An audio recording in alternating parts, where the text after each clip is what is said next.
Karbala में जो खून बहाया गया उसका हिसाब इस दुनिया में भी चुकाया गया, एक एक कातिल को, एक एक जालिम को। करबला का मैदान खामोश हो चुका था। 10 मुहर्रमुल हराम का वो दिन जिसने तारीख का रुख मोड़ दिया गुजर चुका था।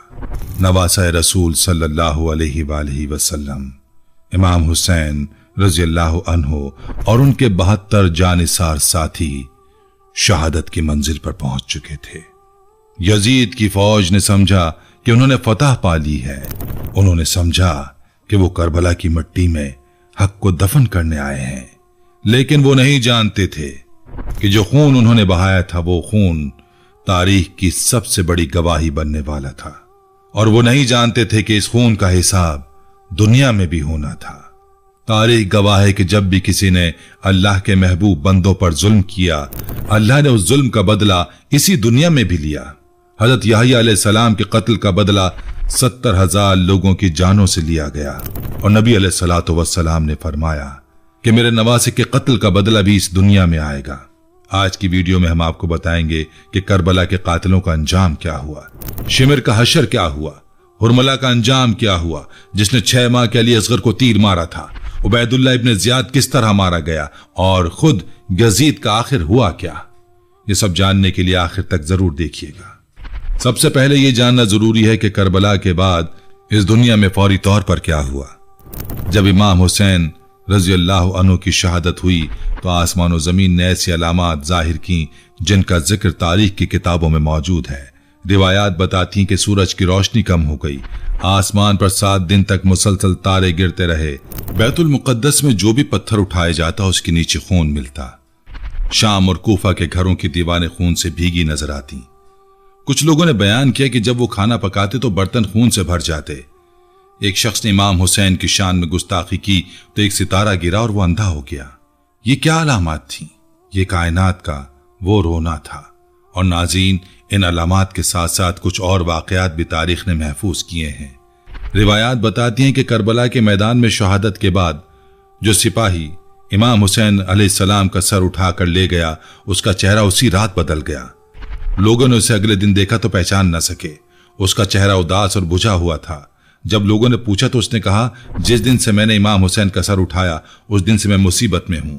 रात को लोग आते हैं और मुझे जगाते हैं, मुझे धक्के देते हैं और मेरा चेहरा जलता रहता है। ये वो अजाब था जो उस शख्स को हर रात मिलता था जिसने इमाम हुसैन अलैहिस्सलाम के सर मुबारक को हाथ लगाया था।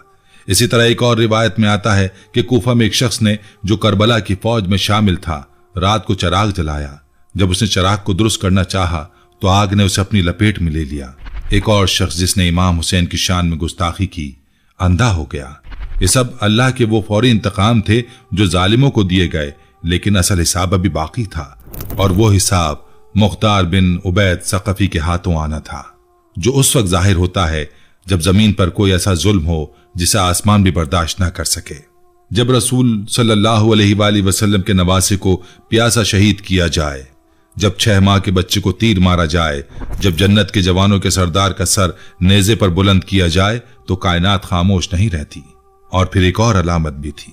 कुछ रिवायात में आता है कि एक शख्स ने ख्वाब में नबी अलैहिस्सलातु वस्सलाम को देखा और आप अलैहिस्सलातु वस्सलाम के हाथ में एक तलवार थी और आपने फरमाया कि इमाम हुसैन अलैहिस्सलाम के कातिलों में से 10 नौजवान मेरे सामने लाए गए और मैंने उनसे अपने नवासे का बदला लिया।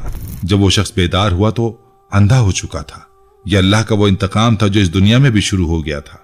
लेकिन अल्लाह ताला ने करबला के जालिमों के लिए इस दुनिया में बाकायदा सजा का भी इंतजाम किया हुआ था और वो सजा एक ऐसे शख्स के हाथों आई जो करबला के वक्त कैद में था, लेकिन जिसके दिल में इमाम हुसैन की मोहब्बत थी, आग जल रही थी।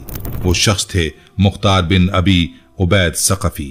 मुख्तार बिन अबी उबैद सक़फी की परवरिश मदीने में हुई। उनके वालिद अबू उबैद सक़फी थे जो हज़रत उमर रज़ियल्लाहु अन्हु के दौर में एक जंग में शहीद हो गए। मुख्तार का ताल्लुक कबीला बनु हवाज़िन से था और उनकी कुन्नियत अबू इसहाक थी। बचपन ही से वो अहले बैत की मोहब्बत में डूबे हुए थे। रिवायात बताती हैं कि बचपन में एक बार हज़रत अली रज़ियल्लाहु अन्हु ने मुख्तार को खेलते देखा तो मेहरबानी से उनके सर पर हाथ फेरा और दुआ दी। उस लम्हे ने मुख्तार की जिंदगी बदल दी। उस दिन के बाद से मुख्तार के दिल में अहले बैत की मोहब्बत और भी गहरी हो गई। वो हर उस मजलिस में जाते जहां अहले बैत का जिक्र होता, हर उस शख्स के साथ बैठते जो आले रसूल सल्लल्लाहु अलैहि वसल्लम से मोहब्बत करता। जब हजरत मुस्लिम बिन अकील रजी अल्लाह अन्हु कूफा में इमाम हुसैन के सफीर बनकर आए तो सबसे पहले जिस घर में कयाम किया वो मुख्तार का घर था। मुख्तार ने उनकी मेहमान नवाजी की, लेकिन जब उबैदुल्लाह इब्न ज़ियाद ने कूफे में खौफ की फजा पैदा की तो हालात बदल गए। मुख्तार को अहले बैत से मोहब्बत के जुर्म में गिरफ्तार करके कैद खाने में डाल दिया गया। कैद खाने की अंधेरी कोठरी में मुख्तार को खबर मिली कि इमाम हुसैन अलैहिस्सलाम और उनके 72 साथी करबला में शहीद कर दिए गए हैं। ये खबर सुनकर मुख्तार पर क्या गुजरी इस अल्फाज में बयान करना मुश्किल है। वो तड़प उठे, रोए, सीना पीटा, लेकिन फिर उन्होंने अपने आप को संभाला और दिल में अहद कर लिया कि जब भी मौका मिलेगा करबला का बदला जरूर लूंगा। कैद से रिहाई के बाद मुख्तार ने अपने मिशन का आगाज किया। उन्होंने मोहम्मद बिन हनफिया जो इमाम हुसैन रजी अल्लाह अन्हु के भाई थे से राब्ता किया और इजाजत ली कि वो करबला के कातिलों से इंतकाम लें। इस इजाजत के बाद मुख्तार ने अपनी तहरीक का ऐलान किया। कूफा में वो लोग जो करबला के वाक़े पर पशेमान थे, जिन्होंने इमाम हुसैन रजी अल्लाह अन्हु को खुतूत लिखे थे और फिर तन्हा छोड़ दिया था, वह मुख्तार के गिर्द जमा होने लगे। उनके दिलों में पशेमानी थी, नदामत थी और इंतकाम की आग थी। मुख्तार ने इस आग को एक सम दी और एक ऐसी तहरीक खड़ी की जो करबला के कातिलों से हिसाब लेने के लिए थी। यहीं रुकिए और सोचिए, वो लोग जिन्होंने इमाम हुसैन को तन्हा छोड़ दिया था वो अब मुख्तार के साथ मिलकर इंतकाम लेने निकले थे। क्या ये तौबा थी? क्या ये पशेमानी थी? तारीख कहती है कि ये दोनों बातें थीं, लेकिन एक बात तय है कि करबला के कातिल अपने अंजाम से न बच सके। मुख्तार ने कूफा पर कब्जा किया और फिर एक एक करके करबला के कातिलों को ढूंढना शुरू किया। लेकिन इससे पहले कि हम कातिलों के अंजाम की तफसील में जाएं, आइए एक लम्हे के लिए इस सफर को याद करते हैं जो इमाम हुसैन अलैहिस्सलाम के साथियों ने करबला में तय किया था। वो 72 लोग जो इमाम हुसैन के साथ थे, उनमें हर तरह के लोग थे। कुछ बूढ़े थे जिनकी उम्रें 70-80 साल से ऊपर थीं, कुछ जवान थे जिन्होंने नई नई शादियां की थीं, कुछ ऐसे थे जो इमाम हुसैन के रिश्तेदार थे और कुछ ऐसे थे जो महज इमाम की मोहब्बत में अपना घर बार छोड़कर आए थे। उन 72 लोगों ने जानते बूझते मौत का इंतखाब किया था। इमाम हुसैन ने खुद उन्हें इजाजत दी थी कि जो जाना चाहता है चला जाए, लेकिन उन्होंने कहा हम आपको तन्हा नहीं छोड़ेंगे। उन 72 लोगों की कुर्बानी ने वो बुनियाद रखी जिस पर करबला की इमारत खड़ी है, और यजीदी फौज ने उनके साथ जो किया वो सिर्फ कत्ल नहीं था, बल्कि उन्हें प्यासा रखा गया, लाशों को बेकफन छोड़ा गया, जनाजे नहीं पढ़े गए, घोड़ों की टापों से लाशें रौंदी गईं। ये वो जराइम थे जिनका बदला लेना जरूरी था, और मुख्तार ने यही बदला एक एक करके लिया। याद रखिए, मुख्तार ने इंतकाम नहीं लिया, उन्होंने इंसाफ कायम किया। और इंसाफ और इंतकाम में यह फर्क है कि इंतकाम जज्बात से लिया जाता है और इंसाफ हक के लिए कायम किया जाता है। आइए उन कातिलों के अंजाम की तफसील सुनते हैं। सबसे पहले बात करते हैं सिमर जिल जोशन की। शिमर वो मलून शख्स था जिसने इमाम हुसैन को शहीद किया था, जिसके हाथों ने वो खंजर उठाया जो तारीख का सबसे बड़ा जुर्म बना। शिमर करबला में यजीदी फौज का एक अहम सरदार था। उसने न सिर्फ इमाम हुसैन को शहीद किया बल्कि खैमों को जलाने और खवातीन अहले बैत को अजियत देने में भी पेश रहा। ये वही शिमर है जो इमाम ज़ैनुल आबिदीन को शहीद करने आया था और बीबी ज़ैनब ने उसके सामने डटकर कहा था कि तुम्हें मेरी लाश से गुजर कर जाना होगा। करबला के बाद शिमर अपने आप को बहुत ताकतवर समझता था। वो खुलेआम घूमता था जैसे उसने कोई बड़ा कारनामा अंजाम दिया हो। लेकिन जब मुख्तार की फौज ने उसे घेरा तो वो पहाड़ों में छुप गया। मुख्तार की फौज ने उसे वहां भी ढूंढ निकाला और गिरफ्तार कर लिया। जब शिमर को मुख्तार के सामने लाया गया तो मुख्तार की आंखें गुस्से से सुर्ख हो गईं। शिमर ने हाथ उठाया और कहा कि मैं प्यासा हूं, पहले मुझे पानी पिलाओ। मुख्तार ने जवाब दिया, तूने अहले बैत मुस्तफा सल्लल्लाहु अलैहि वसल्लम का पानी रोका, फरात का पानी उन पर हराम करवाया और अब पानी मांग रहा है। इस शख्स ने नबी अलैहिस्सलातु वस्सलाम के नवासे को 3 दिन प्यासा रखा और अब पानी मांग रहा है। फिर शिमर को उसके जुर्मों की सजा दी गई। उसका वही हाथ काटा गया जिसने इमाम हुसैन को शहीद किया था और फिर उसे कत्ल कर दिया गया। उसकी लाश को कुत्तों के सामने फेंक दिया गया। जिस हाथ ने तारीख का सबसे बड़ा जुर्म किया था वो हाथ आज खाक में मिल गया। अब बात करते हैं हरमला बिन काहिल की। हरमला वो बदबख्त शख्स था जिसने करबला के मैदान में 6 माह के मासूम बच्चे अली असगर को तीर मारा था। करबला का वो मंजर जो सबसे ज्यादा दिल को तोड़ता है वो यही है। इमाम हुसैन अलैहिस्सलाम ने अपने 6 माह के बच्चे को उठाया और यजीदी फौज के सामने लाकर कहा, अगर मैं गुनाहगार हूं तो इस बच्चे का क्या कसूर है? इसे पानी दे दो, ये प्यास से बिलक रहा है। लेकिन हरमला ने उन अल्फाज को सुनने के बजाय वो तीर चलाया जो बाप के हाथों में नन्हे बच्चे के गले में लगा और खून का फव्वारा इमाम हुसैन के चेहरे पर गिरा। ये करबला का सबसे दर्दनाक लम्हा था और ये वो जुर्म था जिसका हिसाब लेना जरूरी था। हरमला ने समझा वो बच जाएगा, लेकिन जब मुख्तार की फौज ने उसे तलाश किया तो वो छुपा हुआ मिला। जब उसे मुख्तार के सामने लाया गया तो मुख्तार ने हुक्म दिया कि पहले इसकी वो उंगलियां काटी जाएं जिन्होंने वो तीर चलाया जो अली असगर के गले में लगा।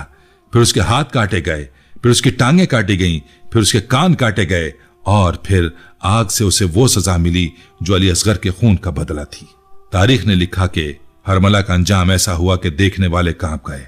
जिस हाथ ने 6 माह के बच्चे पर तीर चलाया था, उस हाथ ने इस दुनिया में भी अपनी सजा पाई। जहां रुकिए और सोचिए, एक 6 माह का बच्चा जो भी बोलना भी नहीं जानता था, जो सिर्फ पानी मांग रहा था, उसे तीर मारकर शहीद कर दिया गया और उसके कातिल ने भी इस दुनिया में वो सजा पाई जो उस जुर्म का बदला थी। अल्लाह का इंसाफ जरूर आता है। अब बात करते हैं उमर बिन साद की। उमर बिन साद वो शख्स था जिसने करबला में यजीदी फौज की कमान की थी। ये वो शख्स था जिसे इब्ने जियाद ने कूफा की गवर्नरी का लालच देकर करबला भेजा था। उमर बिन साद खुद जानता था कि वो गलत कर रहा है। तारीख बताती कि जब उसे करबला भेजने का हुक्म आया तो उसने एक रात सोचा और दूसरी रात सोचा, लेकिन आखिरकार दुनिया की लालच उसे इस जुर्म की तरफ ले गई जो तारीख का सबसे बड़ा जुर्म बना। मुख्तार की फौज ने उमर बिन साद को भी न बख्शा। जब वो गिरफ्तार हुआ और मुख्तार के सामने लाया गया तो मुख्तार ने कहा, तू वो शख्स है जिसने दुनिया की खातिर आखिरत बेच दी। तुझे कूफा की गवर्नरी मिली?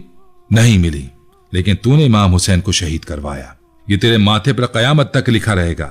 फिर उमर बिन साद को कत्ल किया गया और उसका सर उसी मकाम पर लाया गया जहां उसने करबला में आले रसूल सल्लल्लाहु अलैहि वसल्लम के खिलाफ फौज की क़यादत की थी।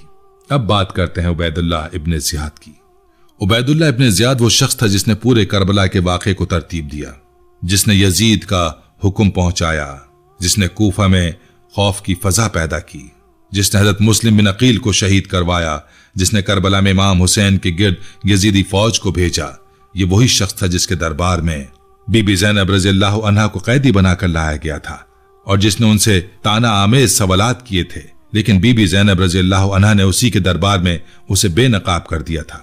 करबला के बाद इब्ने ज़ियाद काफी अरसे तक इख्तिदार में रहा, लेकिन मुख्तार की फौज ने आखिरकार उसे घेर लिया। जब इब्ने ज़ियाद को पता चला कि मुख्तार की फौज उसके करीब आ रही है तो उसने बड़ी फौज इकट्ठी की और मुकाबले के लिए निकला। दोनों फौजें आमने सामने आ गईं, लड़ाई हुई। इब्ने ज़ियाद अपने लश्कर की क़यादत करते हुए लड़ता रहा, लेकिन आखिरकार अल्लाह का फैसला हो गया। इब्ने ज़ियाद मारा गया, उसका सर कलम किया गया और उसी जगह लाया गया जहां उसने इमाम हुसैन के सर मुबारक की तौहीन की थी। तारीख बताती है कि जब इब्ने ज़ियाद का सर जमीन पर पड़ा था तो एक सांप नमूदार हुआ और उसकी नाक में घुसकर बाहर निकल गया। कई बार ऐसा हुआ और फिर वो सांप गायब हो गया। देखने वाले ये मंजर देखकर कांप गए। ये अल्लाह का वो इंतकाम था जो आंखों के सामने हो रहा था।